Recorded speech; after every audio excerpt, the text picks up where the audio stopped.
para eles que eles sempre cantem a música dos Mamona e não tenha eles assim como uns Mamona mortos, uns Mamona vivo, um sobrenatural nos levou, mas a alegria continua e eu agradeço não só os que estão aqui, como os que estão assistindo e agradecer a vocês.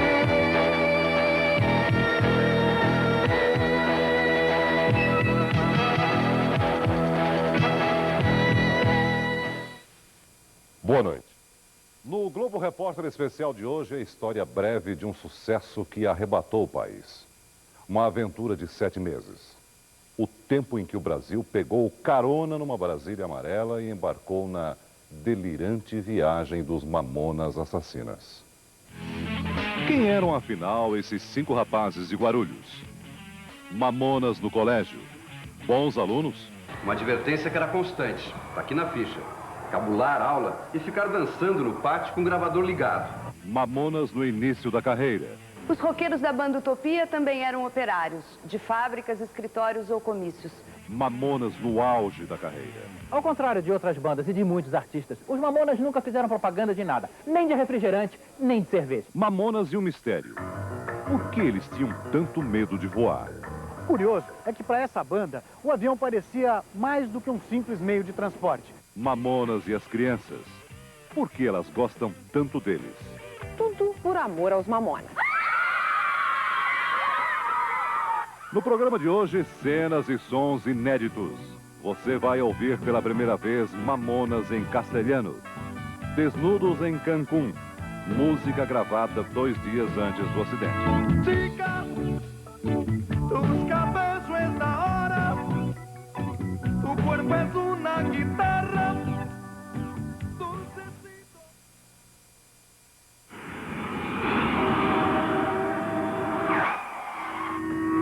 Não é uma cidade musical.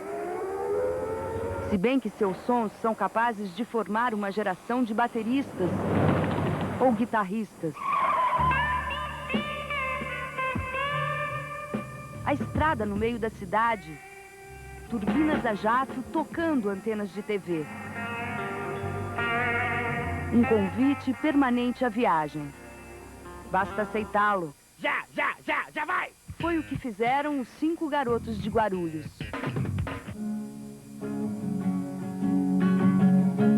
Entre prédios populares, carros populares, um violão apareceu nos anos 80 e algumas vozes gozadas. Mina, seu cabelo é da hora. Eram Dinho e Davi, amigos de música e vadiagem, cúmplices mais tarde na história da velha Brasília amarela. Minha brasa amarela tá de porta aberta. O Dinho, ele fazia coisas que muita gente tem vontade, mas não tem coragem, entendeu? Ele era um cara assim muito autêntico, muito original, entendeu? Ele era humilde, mas ao mesmo tempo, ele era uma pessoa assim que fazia com que as pessoas, sei lá, ele era ame-me ou deixe-me. I love you. Eu não me incomodo que me chamem de caipira. Em outro bairro de Guarulhos, um menino surpreendeu o ouvido dos pais muito cedo. Filho de músico nordestino, Sérgio, aos 9 anos de idade, tocava cordas. Mas logo se rendeu aos ruídos da cidade. Sabe esse tambor de óleo grande, 200 litros? Então eles cortaram no meio, colocaram um couro lá e fizeram uma bateria. A primeira bateria foi assim. Uma cena a mãe não esquece. E não foi diante de tambores. Sábado, antes dele viajar, ele sentou no piano, tocou. Filho, como você toca? Tão bonito se você nunca estudou.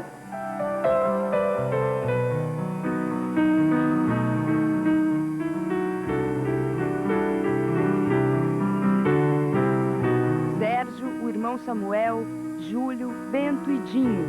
Todos rapazes da hora, que quer dizer bacanas. A gíria não podia ser mais paulista. E o Brasil inteiro cantou. Mina,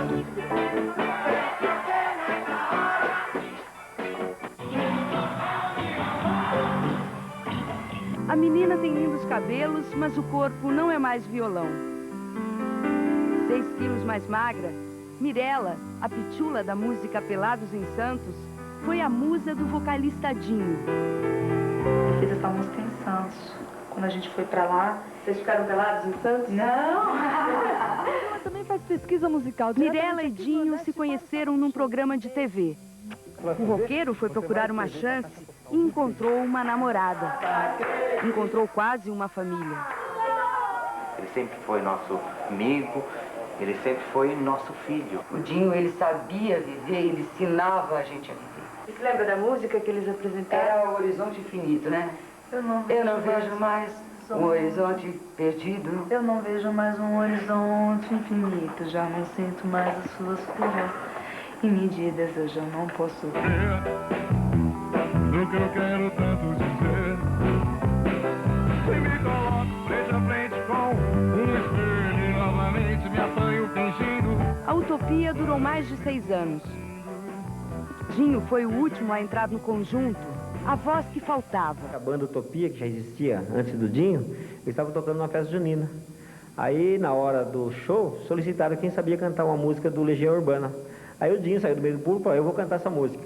E cantou a música, foi aplaudido, e a partir desse momento o Dinho entrou na banda Utopia. O vereador Geraldo Celestino, amigo dos 5 músicos, ajudou a construir este quarto de ensaio na antiga casa dos pais do vocalista. Dinho, que não trabalhava, foi fazer política. Ele se prontificou a fazer o jingle da minha campanha. Garotão, tá brincalhão. E a luta continua, companheiros e companheiras. O talento de escrachar, imitar, zombar, foi reconhecido muito antes do que o talento de cantar. Ela dançando ali, dançando pra lá, dançando pra cá. Dinho trabalhou com Savério nos programas musicais de TV. 5 primeiras gatinhas se ligarem. Isso é uma figura. A banda Utopia era mais uma banda. Savério, vê nosso peixe. Aqui, eu vou mostrar, olha, calma, que coisa linda, olha. Nossa Senhora. Ele fazia sucesso mesmo, era nos bastidores. Se quiser, né? O que eu quiser? Tem que falar o que você quiser, né? Como é que eu vou falar com você, peixe? Então deixa eu aproveitar a oportunidade que você está me dando. Estou muito feliz por conhecer você assim pessoalmente, porque você é uma pessoa que eu admiro muito. Chegava um artista, um grupo musical, um grupo de pagode que viria participar do programa, ele passava a mão no primeiro violão de algum artista ou uma viola qualquer e já sentava lá no fundo, na parte dos bastidores, e começava a tocar o violão e cantar exatamente essas músicas que até então ele já estava compondo para Mirella, já existia a Pitulinha. O romance de Mirella e Dinho avançou pelas estradas de Santos. Réveillon na praia, noites em parques de diversão, sustos, separações. Eu viajei pro Paraguai para comprar um monte de tranqueira, ele até ficou enciumado que eu fui. Te amo, Padedel. Apelos apaixonados dele, oferecendo a ela o que nem era dele, uma Brasília amarela. Essa Brasília amarela, ela era do meu avô. Minha Brasília amarela, tá de portas abertas, pra onde a gente se amar, Os roqueiros da banda Utopia também eram operários, de fábricas, escritórios ou comícios. Quando chegava a noite, ensaiavam na garagem, tocavam em quermesses, até que chegaram ao primeiro bar. Os aplausos não eram tão contundentes, o grito das fãs não era tão histérico, mas foi nesse pequeno palco que eles conquistaram a plateia de Guarulhos. Utopia pra gente é tudo, tudo é utopia. Mas o disco não é uma utopia. Os discos é uma realidade, né? A gente gravou o primeiro disco, o primeiro e último disco. Podemos aqui dizer que a vida está por acontecer. Será que partimos do começo pro fim? O disco vendeu poucas cópias. Os músicos se identificavam menos no rock e mais nas brincadeiras. Estava criada uma nova proposta de música. Utopia ainda era o nome da banda, mas os gestos e o comportamento dos músicos, assim como as letras das canções, começavam a mudar. E foi aqui, neste mesmo bar, que os Mamonas fizeram as primeiras palhaçadas e criaram o primeiro alvoroço.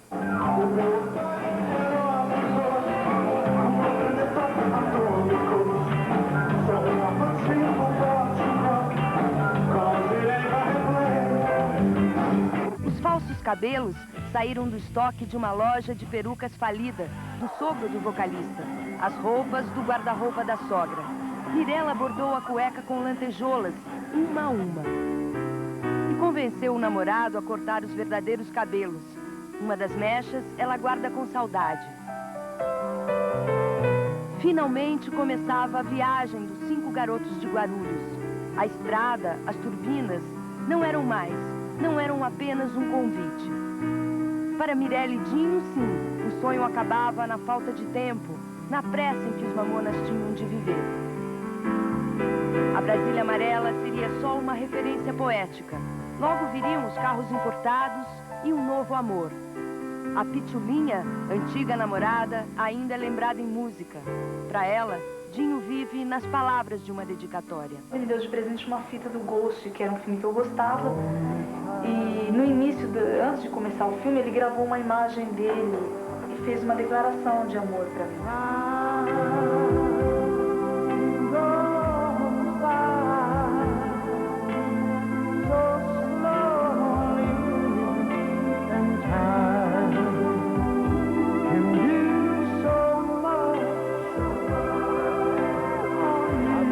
Caminho do precipício do fim. Filma nós,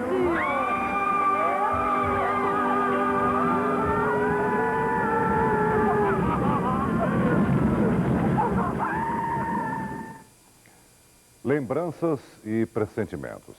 A família, os amigos, a escola. Como eram os meninos de Guarulhos na intimidade? A seguir, Mãe Diná, a sensitiva que previu o acidente, revela a visão que teve dos Mamonas no dia do enterro.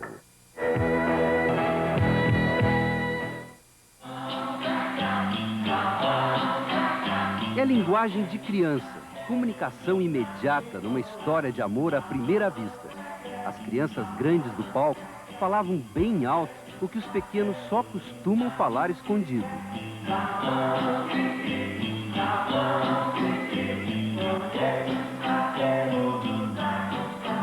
Nesses 7 meses de paixão, eles se divertiram juntos. Foi uma farra. Mas hoje está difícil fazer essa combinação de alegria e morte.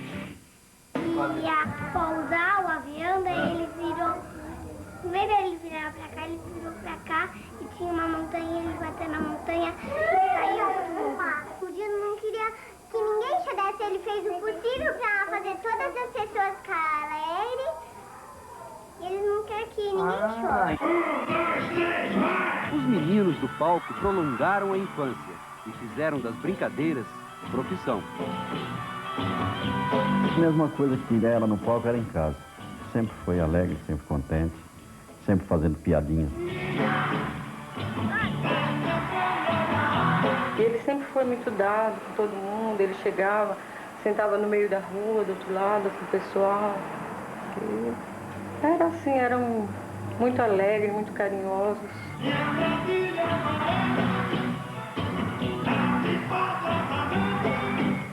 Menino de ouro. Um pedaço de mim, assim, incrível.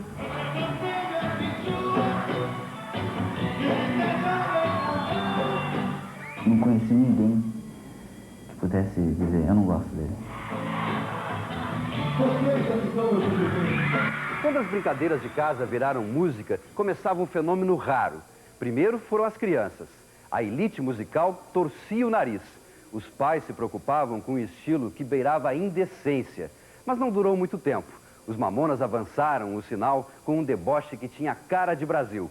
Para o público, a curiosidade e uma indagação. Quem eram aqueles sujeitos que, com irreverência, escracho e uma alegria permanente, conquistaram o país? Eram jovens da periferia de Guarulhos, uma cidade da Grande São Paulo. Tinham entre 22 e 28 anos. Jovens comuns, que sonhavam com sucesso. Você não imaginava que algum dia o menino aqui saído de Guarulhos ia ser conhecido do jeito que foi? Não. Eu acho que nem eles mesmos pensavam assim. Eles esperavam fazer sucesso, aparecer, assim, fazer sucesso, mas não esse sucesso imenso que fizeram. Ele falou, pai, da minha vida, minha maior emoção foi quando eu vi tocar no Rio de Janeiro E acabou a música e disse que está em terceiro lugar, porque eu não entendi que nós lancemos um dia antes. O sucesso veio, tão grande, tão rápido, que eles nem chegaram a se acostumar. Eu falava, poxa, eu posso me considerar uma pessoa feliz e abençoada por Deus. Afinal de contas, eu nem sou tão bom assim e as pessoas me amam e admiram o meu trabalho. Tem guitarristas aí que são muito melhores do que eu e não tem esse reconhecimento. A agenda carregada afastou os meninos de casa, mas nas poucas horas de folga, voltavam querendo colo. Que pegava no colo, jogava no sofá. Não, a senhora tem que deixar eu beijar a senhora, porque a senhora está cansada de beijar só meu pai, que é um baiano, né? A senhora tem que beijar outro baiano também. Eu sou um baiano mais bonito, a senhora não está vendo? Ele subia, ele deitava entre eu e ela, beijava um, beijava outro, beijava um, beijava outro. Aí eu falava, Dinho, você parou de ser neném há tempo. Ele falou, não, não sou neném. Dinho era um moleque, o maior de todos. O sol nasceu para toda a sombra, para os mais sabidos. Ele sempre procurou a sombra. É mesmo? O que você quer dizer com isso, sempre procurou a sombra? Porque ele se destacava no meio de qualquer um. Ele tinha liderança aonde ele chegasse. A liderança na escola causou problemas para ele. As notas não eram grande coisa e o comportamento, confusão na certa.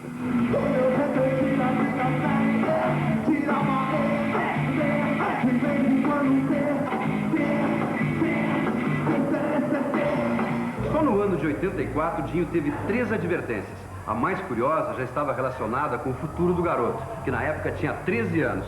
Uma advertência que era constante, tá aqui na ficha. Cabular aula e ficar dançando no pátio com o gravador ligado, sem permissão da direção e do professor. A gente tinha sempre um carinho por ele, porque sabia que era uma brincadeira, ele nunca foi mal criado. Então ele não era mal criado, e uma criança que não é mal criada, a gente não consegue ficar com mágoa de jeito nenhum. Este conjunto habitacional perto do aeroporto de Guarulhos era ponto de encontro da turma antes do sucesso. Dinho comandava as brincadeiras.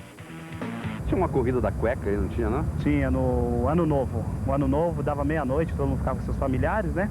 Aí se reunia todo mundo aqui novamente. Aí chegava, o Dinho sempre era o primeiro, né? Que ele sempre foi o mais extrovertido, mais atirado sempre. Aí ele era o primeiro, já arrancava a roupa, ficava de cueca, aí a gente dava a volta no secap todo, de cueca. Todo conjunto habitacional. Mas toda vez que alguém fala do Dinho, sempre fala em zoeira, brincadeira, alto astral, ele fazendo a maior esculhambação. Mas não tinha um momento que ele ficasse triste, sério? Nunca vi o Dinho triste. Ele acordava fazendo palhaçada. Valéria, a namorada, também lembra do Dinho alegre e brincalhão. Para afastar a dor desses últimos dias, é essa imagem que ela quer guardar na memória. Pode pensar que nós dois éramos dois. Saudade é difícil porque um gesto, uma coisinha que era pequenininha dele fica enorme, né? Faz a gente lembrar e ter uma saudade tão grande. Lembrar nós na Kombi no domingo, nosso amor era tão lindo. Uma das pequenas recordações que Valéria quer guardar para sempre está registrada numa fita de secretária eletrônica. Um recado que Dinho deixou há 3 semanas quando estava no Rio de Janeiro. Eu já cheguei, tô aqui no Rio de Janeiro, agora 9 horas, 14 minutos. Eu tô no quarto, aquele mesmo quarto que a gente ficou, naquele mesmo hotel. Fazendo muita sua foto aqui. E só pra te mostrar um pouquinho do que eu tô sentindo agora, eu vou te falar o que é. Eu te amo, eu te amo, eu te amo, eu te amo, eu te amo, eu te amo, eu te amo, eu te amo. Dinho repete a declaração de amor 65 vezes. Eu te amo, eu te amo, eu te amo, eu te amo, eu te amo, eu te amo, eu te amo, te amo, te amo. Sonhos interrompidos. Uma carreira meteórica que acabou em tragédia. O acidente na Serra da Cantareira foi estranho, ainda inexplicável. Tão estranho como as sensações que muitos sentiram dias antes do acidente.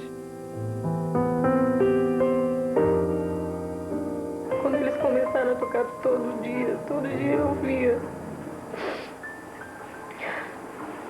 Chorava todo dia.